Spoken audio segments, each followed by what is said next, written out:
The proceeding will start shortly. We're the Communications and Digital Select Committee, continuing our inquiry into digital inclusion. For the benefit of those in the room, we're now transmitting live on the internet. A recording of today's proceedings is being taken and will be made available on our website later, as will a written transcript of today. I will invite our witnesses to introduce themselves in a moment, but just to say we've got two panels today. The first panel we're going to hopefully conclude in about 45 minutes, and then we'll do a quick handover to the next panel, because we are expecting divisions in the House this afternoon, and we don't want those to disrupt proceedings. But the main purpose of today's session, and we've got first colleagues from Scotland, Wales and Northern Ireland, is to understand the differences in terms of different digital inclusion around the UK, and what is driving the progress that you are making in the respective nations. But let me ask you to introduce yourself, and I'll start with you, Ms Dyson. Thank you. I'm Sally Dyson, Head of Digital and Development at the Scottish Council for Voluntary Organisations. We're the umbrella organisation for all charities in Scotland. Thank you. I'm Professor Hamish Laing. I'm Chair of the Digital Inclusion Alliance for Wales, which comprises 90 organisations working to make Wales a truly digitally inclusive nation. Small third sector, public sector and private sector organisations. Thank you. I'm Roisin Wood. I'm the CEO of the Community Foundation for Northern Ireland, which has been around about 42 years, and we're one of the biggest independent grant makers, philanthropic grant makers in Northern Ireland, and work across the community and voluntary sector. Thank you all very much for being here, and I'm going to go straight to my colleague Baroness Harding. Thank you very much, Chair. So, if you forgive me, I'm going to start off with quite a sort of direct question. And we had a detailed briefing from our excellent clerks that, and I'm going to caricature a little bit, that basically showed us that we've got almost a sort of perfect control study of the four nations tackling digital inclusion in four different ways.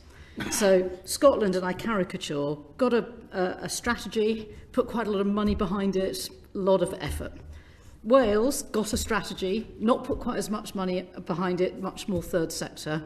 Northern Ireland and England not got a strategy. Or not had a strategy for quite a long time, if I'm fair. What's really striking in the statistics that I've seen is that there doesn't look to be any difference in the actual degree of digital inclusion in the four nations. And yet we've got three different approaches. So if you forgive the quite blunt caricature, I wonder if you could start us off by describing how you see digital exclusion in your nation, what it is that you're focused on, what you see as the biggest challenge, and why your approach is the right one. And Sally, maybe you could start off with Scotland. I'll give that a whirl. So I think for Scotland, one of the really important things to have as the underpinning is that there's been a partnership for the last 10, 12 years of public, private and charity organisations who've been looking to combine their talents, expertise to work to combat digital exclusion.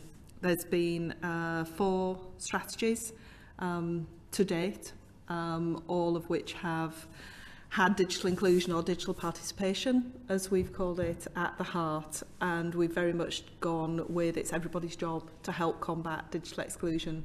When we first started 10 years ago, we were looking at 800,000 people who weren't online.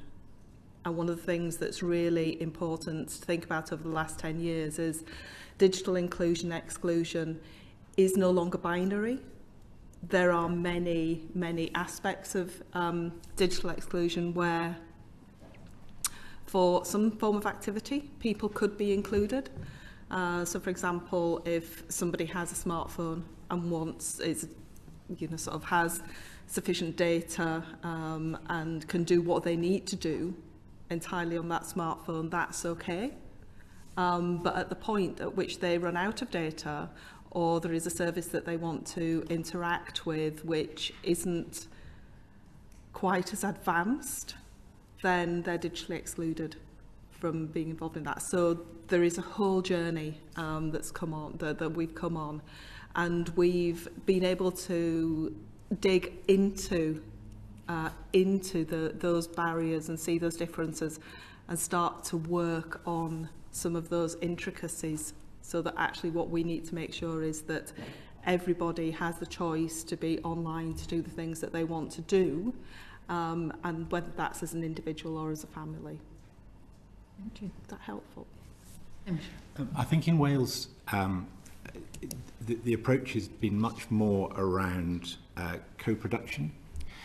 There's a very clear view that this isn't something that only government can fix. It needs to be everybody's business to fix it. And so the approach that is taken in Wales is very much about engaging, as you correctly said, Baroness, with the third sector and small community organisations, but with government playing the part it can play. And there is obviously a distinction in the devolved nations, because if you think there are 4 key elements to digital inclusion around broadband access, affordable data, skills and confidence.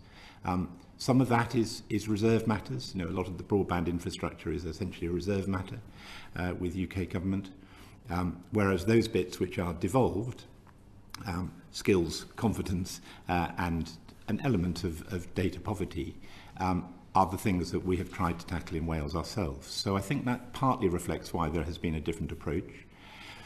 I think one of the other distinctive things in Wales is that within government, it's both the Minister for Social Justice but also the Minister for Health and Social Services that have funded the national programme Digital Community Wales, which is seeking to improve skills and confidence.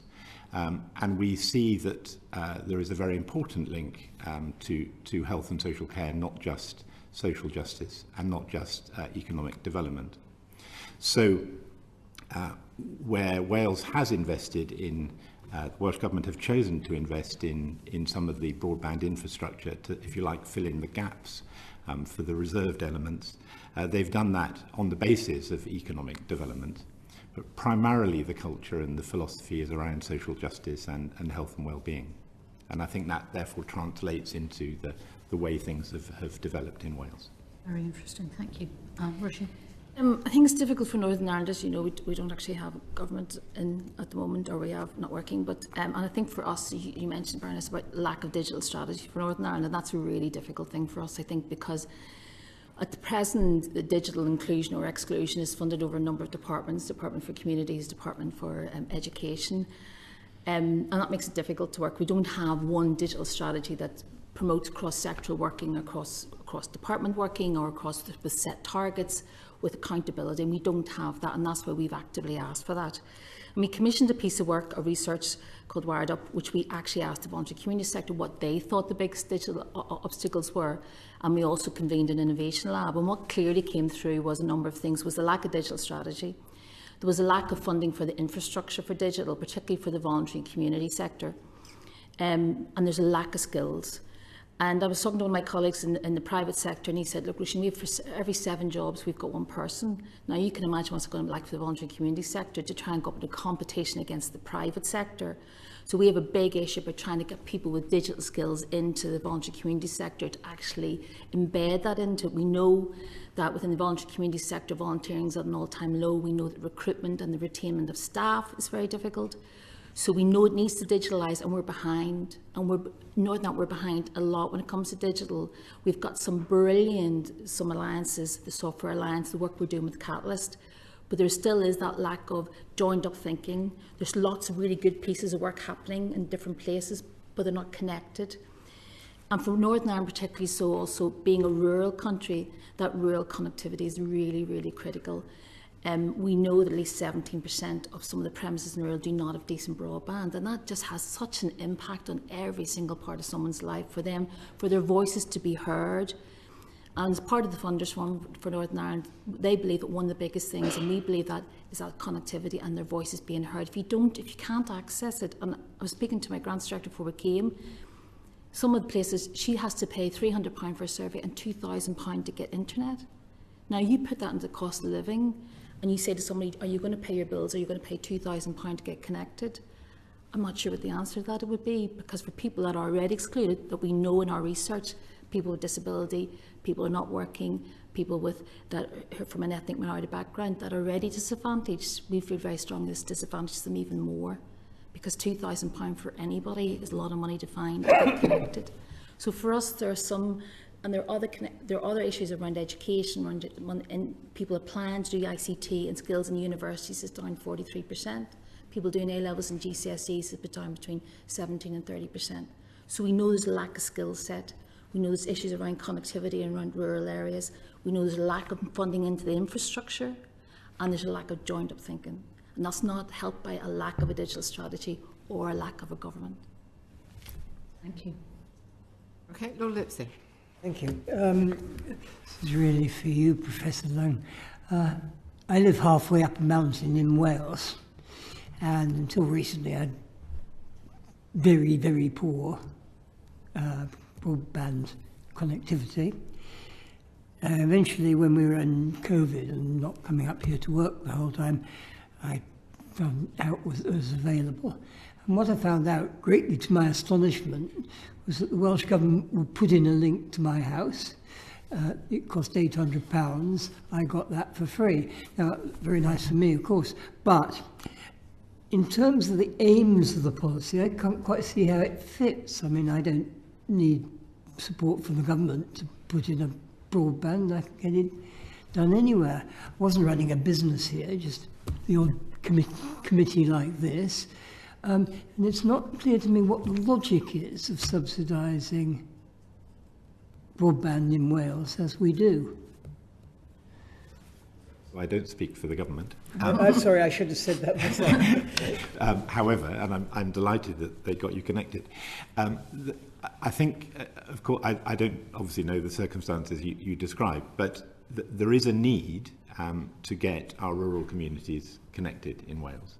And we know that there is a particular problem in rural communities. There are some urban communities that are not well connected, but it's really the rural communities and the geography of Wales is a challenge, as you will know. We know, for example, we've been doing work on a minimum digital living standard along with colleagues in parallel with a UK piece of work. And one of the differences that's come from that, from our the stakeholder events and discussions, has been that connectivity appears to be a greater problem in Wales than it has been across the rest of the UK. So it is right that there should be an attempt to get broadband to everyone in Wales. And indeed, the further away you live from an urban situation, the more likely you are to benefit from it. If you take health, for example,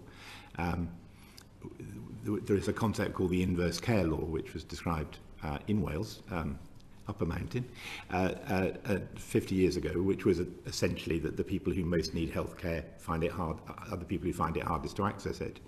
And there is a real danger that we will create a digital inverse care law by excluding the people who need and would benefit from it. So we need to get people connected, and that is, as I say, technically a reserved matter for UK government, but the Welsh government have stepped in to address communities such as the one you live in, to try and fill in some of the gaps. So I wouldn't want to talk about your particular circumstance, but the community in which you live needs to be connected, as does everybody else. And if it's not happening at a UK level, I think it is right the Welsh Government have used economic development funding to try and fill in the gaps. Whether it makes particular sense in your personal circumstance, I wouldn't want to comment. You want to add anything on Scotland or Northern Ireland to that question, which Professor Laing has answered so well? Is it worth... I'm just wondering whether you're able to, either of you in Scotland, in Northern Ireland, are able to say anything more about what you would consider to be the sort of driving force of the action that's being taken. I mean, do you think, it sounds like in Wales, from what Professor Laing has said, that this is a sort of social justice type case which motivates a lot of the policies that are being adopted in Wales in terms of digital exclusion. Is that the same in Scotland and Northern Ireland, or is it more of a sort of economic prosperity type case? Within Scotland, we see this as a continuum. And that does start and is underpinned by the social justice case. So people need to be socially included. Part of social inclusion is about digital inclusion, and then that drives the benefits through into economic motivation and the ability for everybody within Scotland to be able to participate within both civil society and maximise their economic strength and well-being. And then that turns through as well into health and well-being. So that they're all interconnected, but it does start with the social justice, social inclusion element. I think initially from us, it started off the Project Stratum, which is a £245 million programme from the Department of Economy. But really what it was looking at the public and making sure that they were trying to change their services. And it was initially thought very good, and it is a great initiative. However, our colleagues in the Rural Community Network would say it comes back to that rural connectivity where after they will not impact on any houses that are built after 2010. So that comes back to those people that are excluded again. I think we're a bit like my colleague Sally, is that it covers a lot of different areas. I think for us, what we're very clear, and I'm speaking to some of my colleagues who are funders, is if we want to hear that civic voice for people who feel excluded, then we have to make sure that they have access to digital, because that's often the way that democratises that and gives them a voice that maybe, and we're very keen in Northern Ireland to hear the civic voice, to make sure, and we're, as a community foundation, we're a lot behind that, about empowering that civic voice to make sure that voices that are not naturally the loudest are still heard and still contribute. And for me, I suppose that is totally around social inclusion. I think we're worried too that, particularly we've seen during COVID, the rural isolation, particularly for older people, and we're very worried that some of those older people who absolutely took time out during COVID are not reintegrating back into the communities, and if they're excluded through digital inclusion, that adds another layer onto that, and one that we're very concerned about. Because we feel very strongly that we need to have that, we need to be able to do that. And also for people in rural areas, if they can't access broadband, then they can't access the variety of employment that's out there. So therefore, often they have to travel, and that's an added expense to go towards more urban areas, because they can't access maybe employment that's locally based or home based. So I think for us, there's so many different elements of it. And even down to us as a grant maker, and talking to some of my colleagues who are also funders in Northern Ireland, is how do we make our services as a grant maker more equitable and more digitally open, to make sure that we're maximising the amount of money that we give out as a funder to Northern Ireland. So there's lots of different elements for us around the whole digital inclusion agenda. All right, I'm going to move on. Baroness Wheatcroft. Thank you, Chair. We've heard a lot from the UK government and volunteers about how much we're relying on voluntary organisations and charities to deal with this subject of digital exclusion. But it does seem that, particularly in Scotland, but in Wales and Ireland as well, the governments have wanted to get involved, and they've seen the problem. In Scotland particularly, you've been very active. I wonder whether all three of you, though, could say which programmes you believe have been most effective, and a little bit maybe about what value for money they've delivered, because it's expensive as Scotland Pound to just hand out laptops and so on to everybody who'd like one. Are there other programmes which have been really surprisingly effective, things that you might recommend for others to do? Can we start with Scotland, actually? So Connecting Scotland, once we're really clear, was a pandemic response, and that was enabled by a network of over 500 organisations that had been working for the past 8 years around digital inclusion. And so we had a fantastic partnership there to build on. And there were lots of small things that went on during the previous pandemic time in terms of embedding, helping people to understand initially why they needed to be digitally included, and then how, and doing that in really small nudges so that it became really relevant and central to someone's life. So it wasn't just a fancy add-on, it wasn't about TikTok or WhatsApp or Facebook. Actually, it was really integral to things that they needed to do. So the pandemic hit, and Scottish governments took a decision, and I applaud them for it, to distribute, in the end, over 61,000 devices across Scotland through a very systematic approach to look at how people could be supported during the pandemic. And that was done through a partnership of over 1,000 organisations.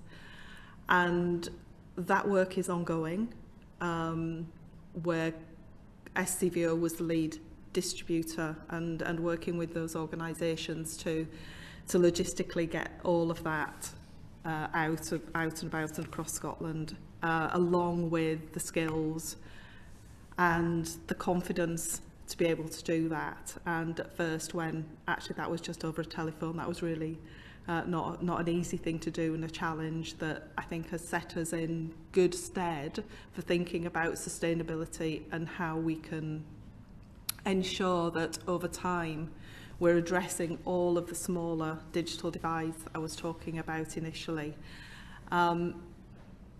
It was a lot of money, but it is about embedding, and it's about everybody having the awareness of the real value to an individual of what being online can bring, and to really put sustainability of that at the heart of everything that we do.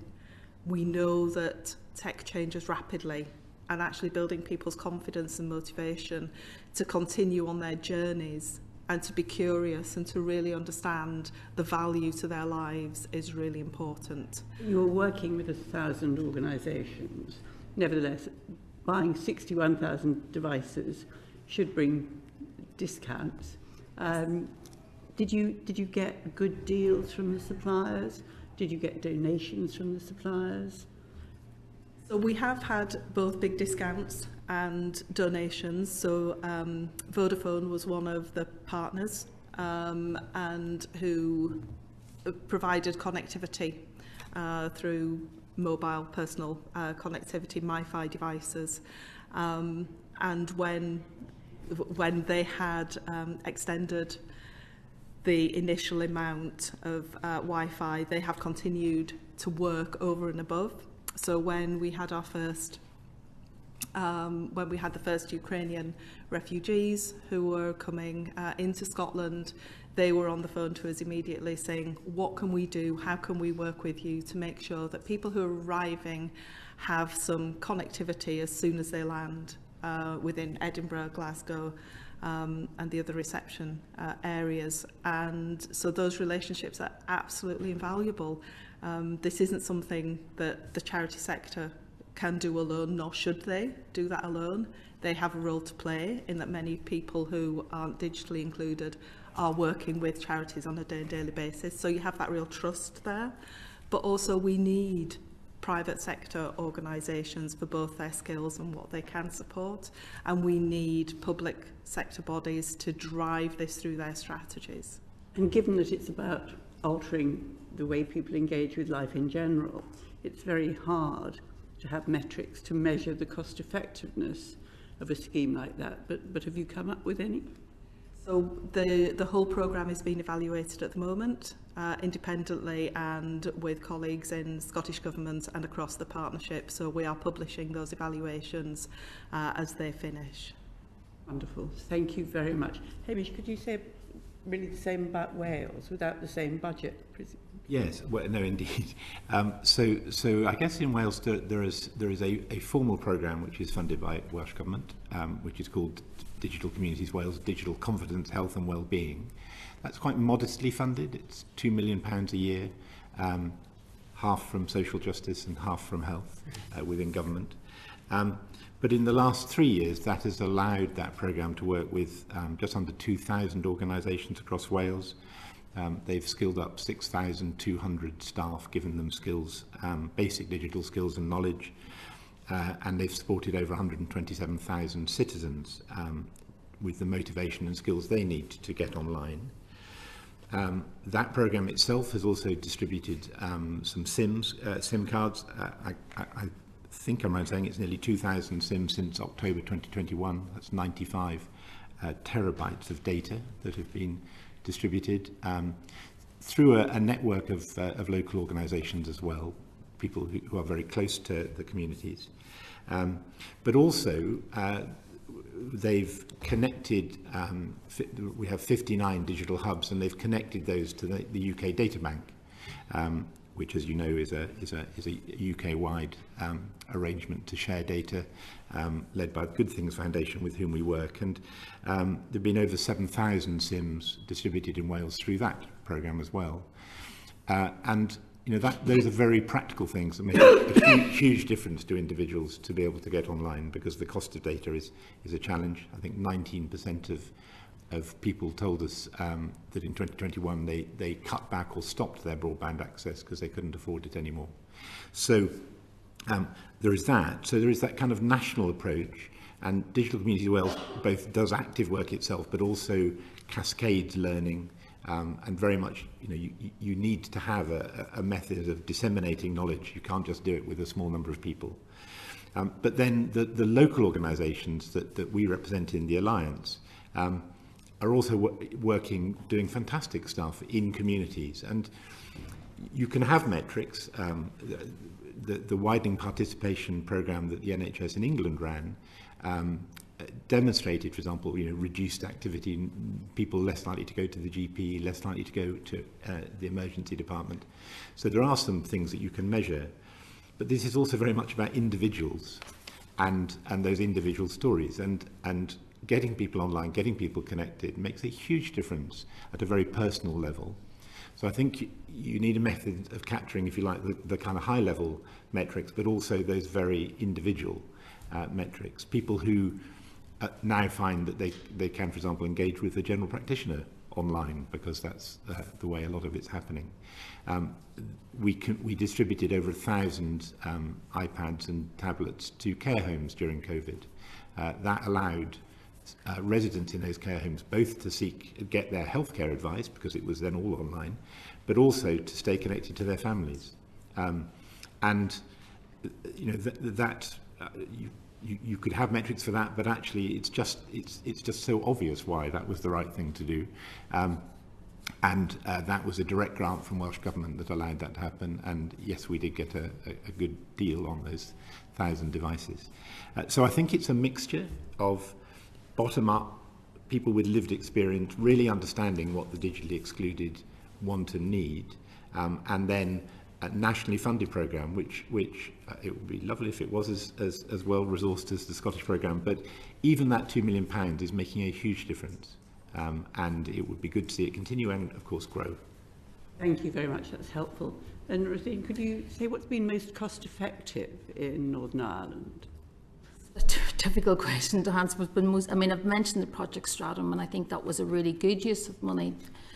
I think that, a bit like my colleagues, it's sort of a bit of a mixture, to be fair. I think the Belfast City regional deals is around, I think it's 850 million, as some of the other city deals are, and that's to try and change the infrastructure of some of the cities in Northern Ireland to make them smarter, and also to make sure that the civic voice is imperative how these programmes are co-designed, because there's no point in designing it for the citizen if the citizen doesn't know how to use it or what it's for. So we've been involved in that in Innovation Labs, Belfast City Council. I think the Software Alliance, as I mentioned previously, not-for-profit, about lobbying, and that's very much about the private and the public sector. I think we particularly are feeling a bit like you need to think about the voluntary community sector as well. It just doesn't work in the two sectors.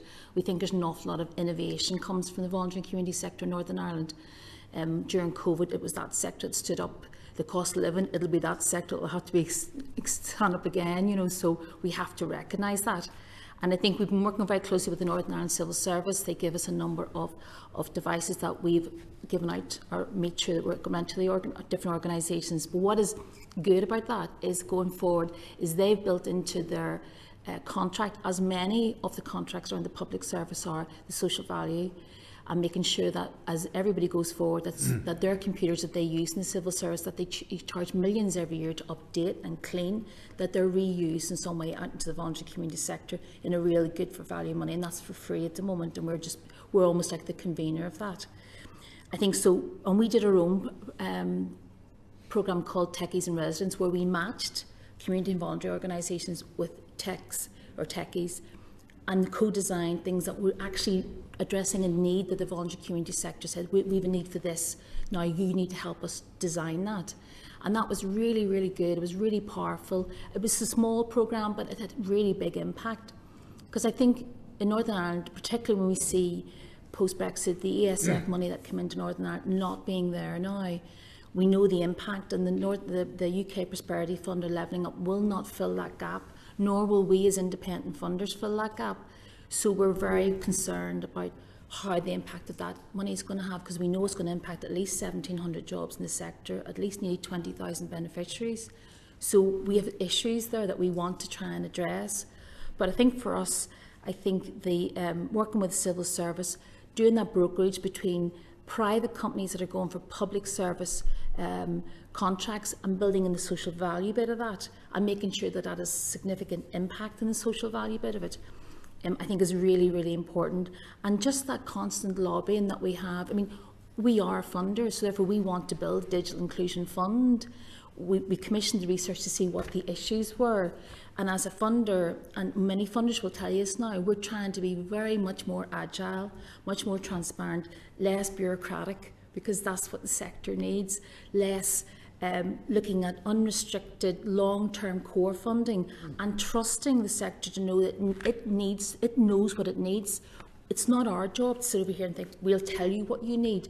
Our job is to listen to them and say, what is it that you need within the voluntary community sector in Northern Ireland to service Northern Ireland?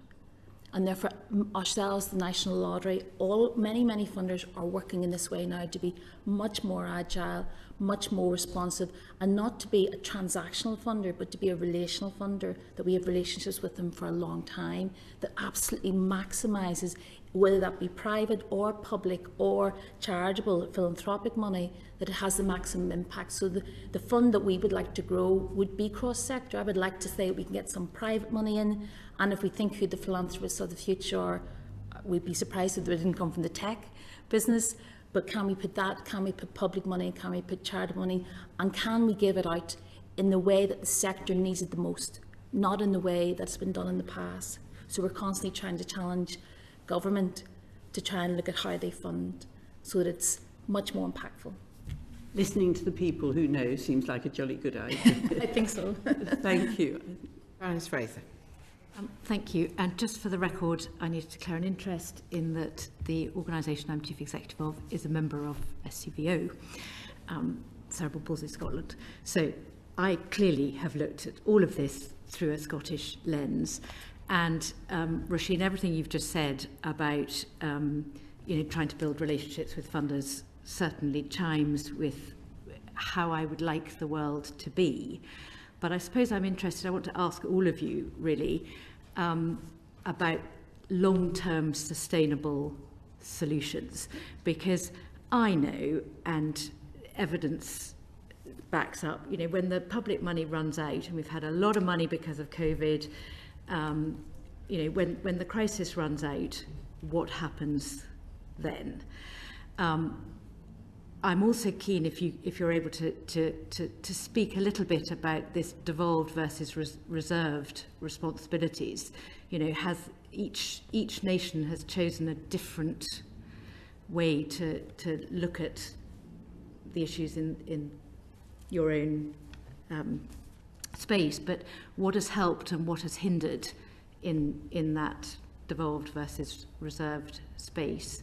And my final supplementary... We may not be able to get all of those things in the short time that we've got. But I'll stop there. But, Sally, do you want to sort of comment from a Scottish perspective?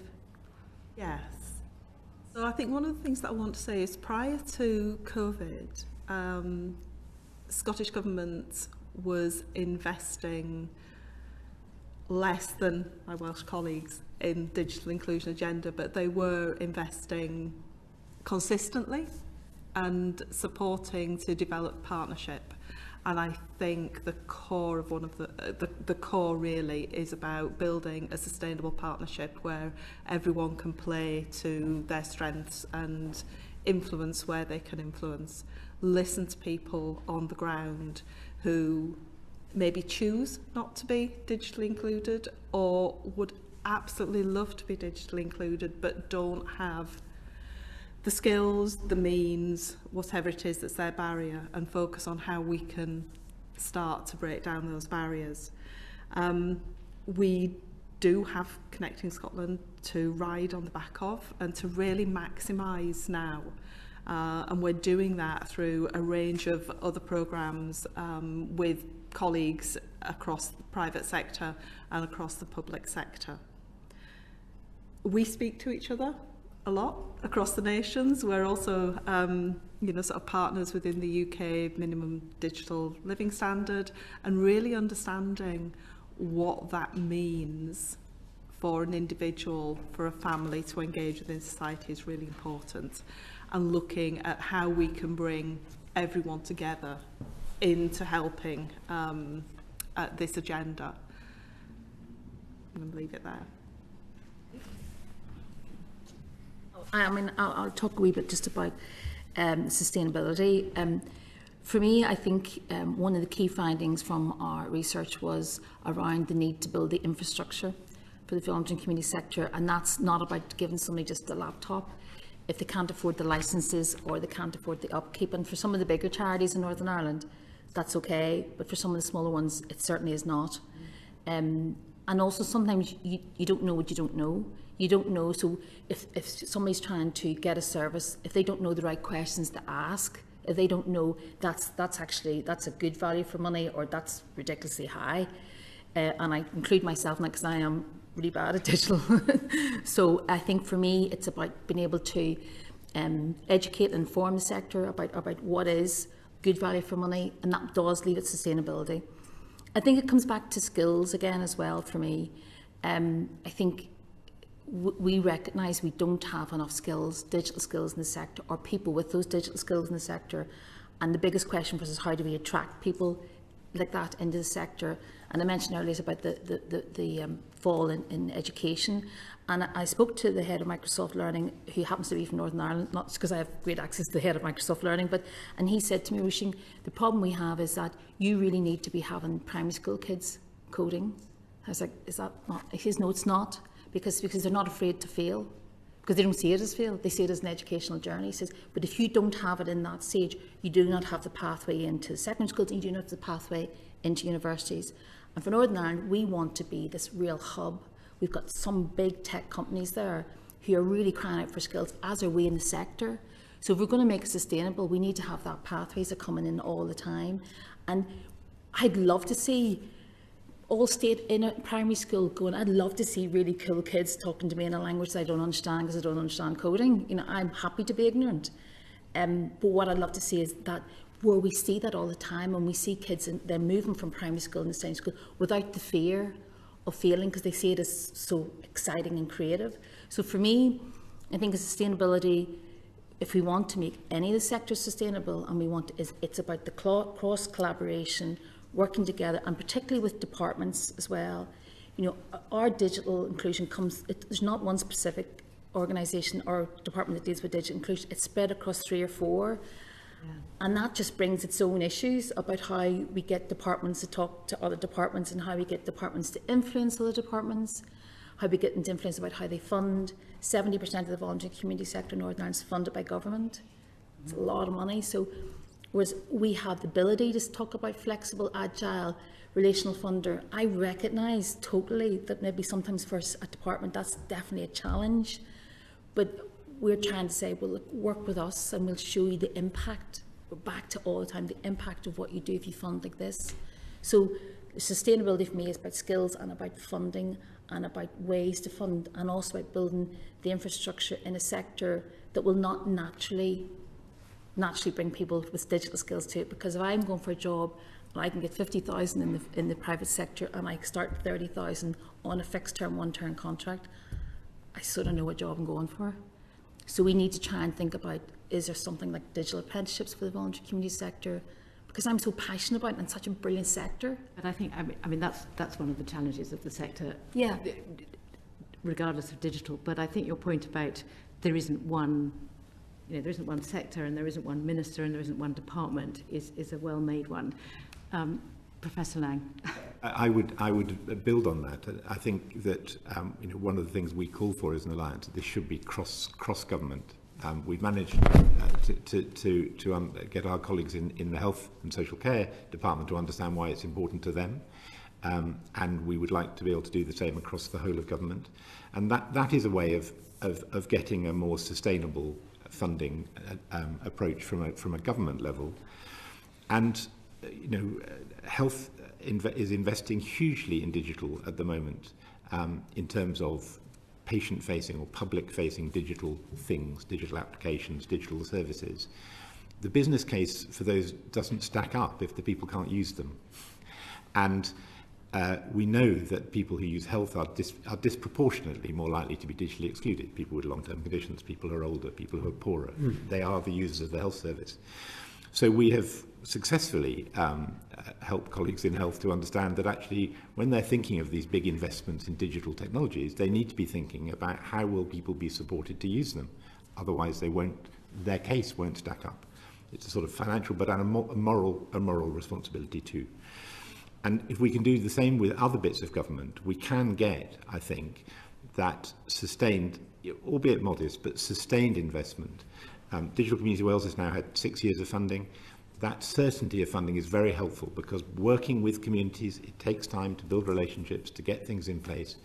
And you will know that for third and voluntary sector funding to be very intermittent makes it really hard. And yet those pounds are spent very well by that sector. So giving certainty of funding is really important. And then you don't have the problem of when the money runs out. You don't have these big dollops of money that then disappear. Yes, there will be capital investment that may be kind of one-off, but sustained revenue investment to support this. We still have 7% of the population in Wales who are digitally excluded. That's 200,000 people, roughly. That's we have to get all of those people who wish to be online, and I think we'll find that will be most of them. And so it's great to think about, if you like, the kind of high-end digital skills that will give us a vibrant tech sector.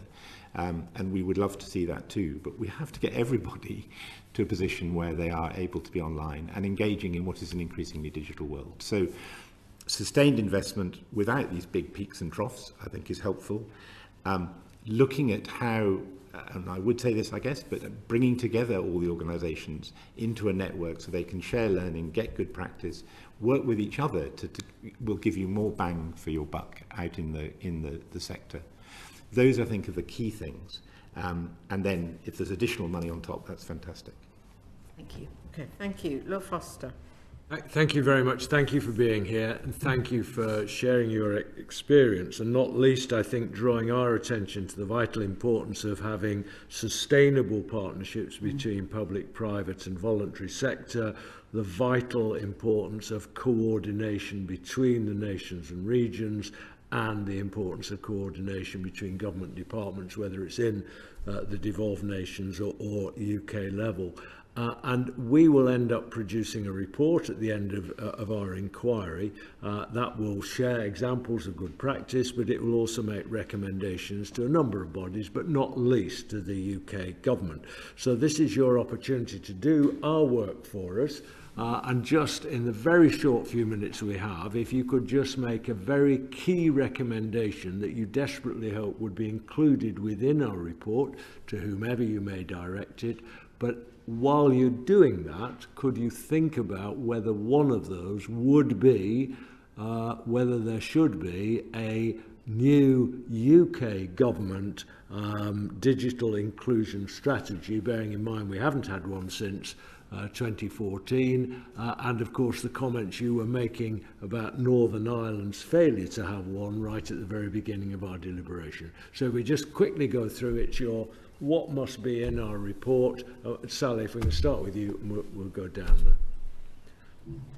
So the one thing, start with sustainability. And think about this for the long term, because digital inclusion is dynamic and nuanced. Should there be a UK digital inclusion strategy? maybe not a strategy, maybe a framework, because there are brilliant things happening in England, in Wales, in Northern Ireland and in Scotland. Let's look at a framework that brings all of those together and is better than the sum of all of its parts. Thank you. I'm going to say a digital strategy for Northern Ireland, as you can imagine, with specific funded allocated to it and specific targets around skills, both at what I mean skills, not just for schools and universities, but skills for those who maybe don't consider digital as a career, so that we can actually attract people into the sector that maybe are not in work or wanted to create change. So I think that skills, a paucity of skills, is what every single sector in Northern Ireland, if we were able to do that, would be really happy and supportive, I think. So we do have a digital strategy in Wales. One of its missions is digital inclusion, and that is helpful. I think it would be very helpful to have a UK-wide way of bringing together the activities in the four nations. But there are, as we've heard, distinctive differences, and so we don't want to lose those in that. So I don't think it can be, I think maybe a framework is the solution. I think I would like it to be talking about the importance of partnership and about developing capacity throughout the whole system. This can't just be government's job, it has to be everybody's job. And the way to do that is to build capacity through cascading of learning and skills and so on. And so I would hope that anything that is produced would recommend that way of working. Thank you very much, and I know that the Chairman wants us to end very quickly, so can I just leave you with a thought that if you have further ideas of specific proposals you want in the report, please share them with us. Okay, thank you very much, Lord Foster. Hear to that request. One less thing for me to say, but I do want to thank all three of you again for being here and your time and your testimony, and particularly for travelling all the way down here to see us today, or across the water to see us. Really grateful to you very much. Order. Thanks. Okay.